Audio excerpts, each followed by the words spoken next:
ہمارے ساتھ موجود ہیں سینئر وکیل ہیں اور لاہور ہائی کورٹ کے سابق جج رہ چکے ہیں راجہ شفقت عباس صاحب. ہم ان سے بات کریں گے. سر، آپ کورٹ پروسیڈنگ کو کیسے دیکھتے ہیں اور جو کورٹ نے سو موٹو لیا ہے اس پہ آپ کیا کہنا چاہیں گے؟ جو اسپیکر کی ڈپٹی اسپیکر کی رولنگ تھی وہ آئین اور قانون کے مطابق تھی؟ میں سمجھتا ہوں کہ ہمیں بہت خوشی بھی ہے اور سارے تحسین پیش کرتے ہیں سپریم کورٹ کو کہ انہوں نے از خود نوٹس لیا، کیونکہ they are the custodian of law, they are the custodian of the constitution. اور جب کبھی بھی کہیں سے بھی آئین پہ کوئی حملہ ہوگا یا آئین کو سبوتاج کرنے کرے گا تو سپریم کورٹ کی ذمہ داری بھی ہے.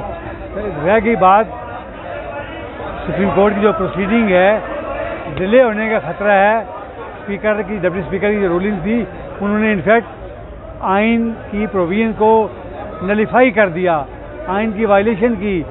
جو پراپرٹی قرارداد جو ہاؤس کی پراپرٹی تھی، اسمبلی کے ممبران نے یا پاس کرنی تھی یا ریجیکٹ کرنی تھی، اس کو بیٹھ کے انہوں نے کہا کہ میں مسترد کرتا ہوں، وہ نہیں کر سکتے تھے.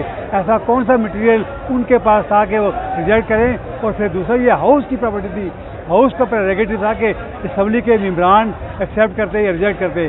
میں سمجھتا ہوں آئین کی خلاف ورزی ہے اور جتنا جلدی ہو سکے پورے پاکستان کی قوم کی نظریں، دنیا کی نظریں سپریم کورٹ پہ ہیں کہ لوگ مذاق اڑا رہے ہیں کہ پاکستان میں کس طرح کا آئین پہ عملداری ہے اور کس طرح کا رول آف لا ہے اور کس طرح پارلیمنٹ ورک کر رہی ہے.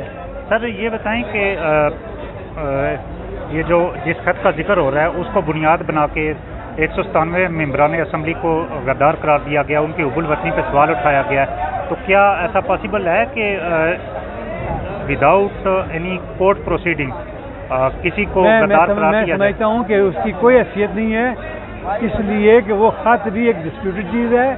اس نے کسی فورم کی، کسی کمپیٹنٹ فورم نے کوئی ڈکلیئر نہیں کیا، کوئی چیز ثابت نہیں کی، تو کسی کے خلاف وہ بنیاد بنا کے کہ یہ غداری کا مترادف ہونا، یہ سپریم کورٹ کی ذمہ داری میں ہے کہ وہ اس معاملے کو دیکھے کہ وہ ڈپٹی اسپیکر کی رولنگ نے ڈائریکٹلی اور انڈائریکٹلی بھی ان ممبران کو غدار ڈکلیئر کر دیا، جو پاکستان کے لیے بہتر نہیں، جو پارلیمان کے لیے بہتر نہیں اور اس ادارے کے لیے. اس لیے بغیر کسی کو سنے، بغیر شو کا نوٹس دیے، بغیر کسی کمپیٹنٹ فورم نے، کسی مجاز عدالت نے، کسی مجاز اتھارٹی نے اس کو ایگزامن ہی نہیں کیا، کوئی ڈکلیئر ہی نہیں کیا، تو ڈپٹی اسپیکر اپنی بیمز پہ، اپنی وش پہ، اپنی خواہشات پہ یا کسی کے کہنے پہ یا آئین سے تجاوز کیا اس نے، جو اس کو یہ اختیار نہیں تھا. اور اس دن جو قرارداد تھی وہ اسمبلی کی پراپرٹی تھی، اسمبلی نے فیصلہ کر رہا تھا، وہ پراپرٹی اسپیکر کی تھی نہیں. اچھا، یہ بتائیں حکومت،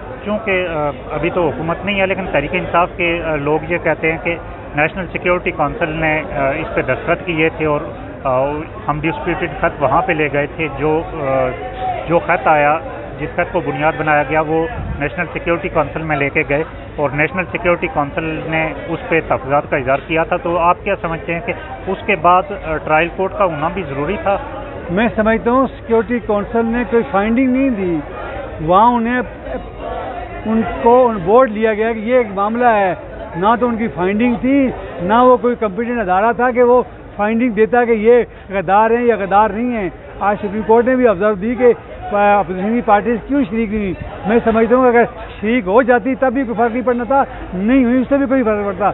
بنیادی سوال یہ ہے کہ کیا ڈپٹی اسپیکر اس سٹیج پہ اس حوالے سے آئین سے کھلواڑ کر سکتا تھا یا نہیں کر سکتا تھا؟ سپریم کورٹ کے جو بھی فیصلہ آئے گا، اس کے سو موٹو لیا ہے تو ابھی جو رولنگ ہوئی ہے اس کے حق میں آتا ہے یا اس کے خلاف آتا ہے، اس کو ریورس کیا جاتا ہے. دونوں صورتوں میں کیا اثر پڑے گا موجودہ سیاست پہ اور آئین کی کس طرح بالادستی ہوگی؟ میں سمجھتا ہوں کہ اگر یہ ریورس نہیں ہوتا تو پھر اس کا مطلب یہ ہے کہ جو کچھ ہوا، آئین سے روگردانی کی گئی، آئین کی وائلیشن کی گئی، وہ 172 لوگوں جنہوں نے موو کی، 195 جو لوگ تھے، پارلیمان کا یہ مذاق ہی رہے گا. اس لیے میں تو سمجھتا ہوں کہ اس کو ریورس ہونا چاہیے تاکہ یہ اتنی ضرورت کسی کو بھی نہ ہو کہ وہ آئین سے کھلواڑ کرے، آئین کے پروویژنس کو، آئین کے اس پروسیس کو کسی انڈائریکٹ طریقے سے نلیفائی کر دے. اس لیے جب پرائم منسٹر کے پاس جو ریزولوشن تھی اس پینڈنسی میں وہ ڈیزالو نہیں کر سکتا تھا. اب وہ قرارداد ڈسکس ہی نہیں ہوئی، اس پہ رائے آئی ہی نہیں، اس پہ رائے شماری ہوئی نہیں. آپ نے یہ غداری کا الزام لگا کے بلڈوز کر دیا اور جھٹکا کر دیا کہ جی ہمیں اسے مسترد کرتا ہوں. میں سمجھتا ہوں وہ مسترد نہیں کر سکتے تھے. بنیادی سوال یہ ہے آلدو سپریم کورٹ یا پاکستان کی عدالتیں پروسیڈنگ اسمبلی کی جو انٹرنل پروسیڈنگ ہوا کرتی ہے یا رولنگ ہوا کرتی ہے اس میں مداخلت نہیں کرتے. لیکن یہاں رولز کی خلاف ورزی کی بات نہیں ہے, یا آئین کی خلاف ورزی کی بات ہے. آئین کی اسپرٹ کے خلاف اس اسپرٹ کے خلاف بات ہوئی ہے. اس لیے میں سمجھتا ہوں کہ میں امید کرتا ہوں کہ سپریم کورٹ اس چیز کو دیکھے گی اور پوری قوم کی نظریں سپریم کورٹ کی طرف ہیں. ناظرین, سینئر قانون دان ہمارے ساتھ موجود ہیں. اسمبلی پہ جو اسپیکر نے رولنگ دی تھی اس پر جو ایز خود نوٹس لیا گیا ہے اس حوالے سے آج سپریم کورٹ میں پروسیڈنگ ہوئی ہے. ہم بات کریں گے سینئر قانون دان ہیں. آپ کیسے دیکھتے ہیں, آپ نے عدالتی کارروائی دیکھی, ساری صورتحال کو آپ کیسے دیکھتے ہیں؟ میں سمجھتا ہوں کہ آج فاروق نائک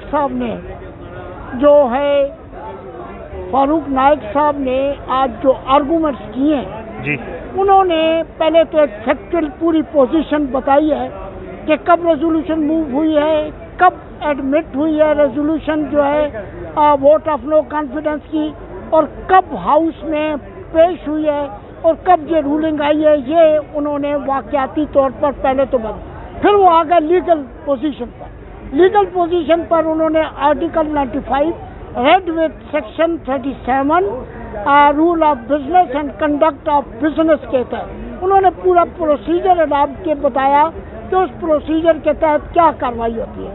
پھر انہوں نے بتایا کہ اگر 20% پوری جو ہے ہاؤس کے وہ اگر ریزولوشن موو کریں اور وہ ریزولوشن اگر اسپیکر جو ہے اس کو کاؤنٹنگ کے لیے ایڈمٹ کر لے تو پھر کوئی ایسا اختیار نہیں ہے کہ اس ریزولوشن کو واپس لیا جائے یا اس پر کوئی رولنگ دی جائے. اس پر ایک ہی راستہ ہے کہ اس پر کاؤنٹنگ کرائی جائے گی, کاؤنٹنگ کے علاوہ کچھ نہیں ہے. اچھا, انہوں نے عدالت میں یہ کہا کہ فل کورٹ بینچ کے لیے انہوں نے کہا, تو کیا ایسا ممکن ہے کہ کسی کی ریکویسٹ پہ فل کورٹ بینچ بن سکے؟ نہیں, یہ تو چیف جسٹس آف پاکستان کا پریروگیٹو ہے اور وہ ان کی اختیارات ہیں کہ وہ بنائیں یا نہ بنائیں, اور میں سمجھتا ہوں کہ اس کیس میں کوئی ایسی ضرورت بھی نہیں تھی. جی ہاں, وہ جو موجودہ آئینی بحران ہے اس میں سپریم کورٹ کا آپ کیا دیکھتے ہیں؟ سپریم کورٹ کو کیا کردار ادا کرنا چاہیے؟ سپریم کورٹ کیا سپریم کورٹ نظریہ ضرورت کے تحت فیصلہ دے گی یا پھر آئین و قانون کے تحت؟ میں سمجھتا ہوں کہ ووٹو نوٹس کا مطلب یہ ہے کہ اتنی گریو سچویشن ہے اور ہے, اس میں انہوں نے نوٹس لیا ہے اسی دن, اور اس نے جب نوٹس لے لیا ہے تو پھر اس کا مطلب یہ ہے کہ اب اس کو منطقی انجام تک پہنچانا ہے. اور اس میں کوئی شک نہیں ہے کہ اتنا کانسٹیٹیوشنل بریک ڈاؤن ہے کہ پاکستان کی تاریخ میں کبھی ایسا ہوا نہیں. آپ نے تمام آئین کی پروویژن کو, جو میں سمجھتا ہوں کہ جن لوگوں نے ایسا کیا ہے, چاہے وہ ڈپٹی اسپیکر ہو, چاہے وزیر اعظم ہو, یہ وہ کیس بنتا ہے جو ہائی ٹریزن کا بنتا ہے. آپ نے آئین کو عمران خان صاحب نے آج پروٹیسٹ کی بات کی ہے, وہ شام کو پروٹیسٹ کر رہے, کل جشن منا رہے تھے, اس پہ آپ کیا کہنا چاہیں گے؟ وہ دیکھو جی, میں تو سمجھتا ہوں کہ مجھے نہیں کہنا چاہیے, لیکن میں ان کی ذہنی کیفیت کے بارے میں مشکوک ہوں. کبھی وہ کیا کہتے ہیں, کبھی کیا کہتے ہیں. ابھی اتنا بڑا آئینی بحران کھڑا کرنے کے بعد وہ مبارکبادیں دے رہے تھے. پوری قوم سطح کے عالم میں ہے اور وہ مبارکبادیں دے رہے تھے. تو میں سمجھتا ہوں کہ انہیں ایسی کوئی حرکت نہیں کرنی چاہیے. Thank you sir.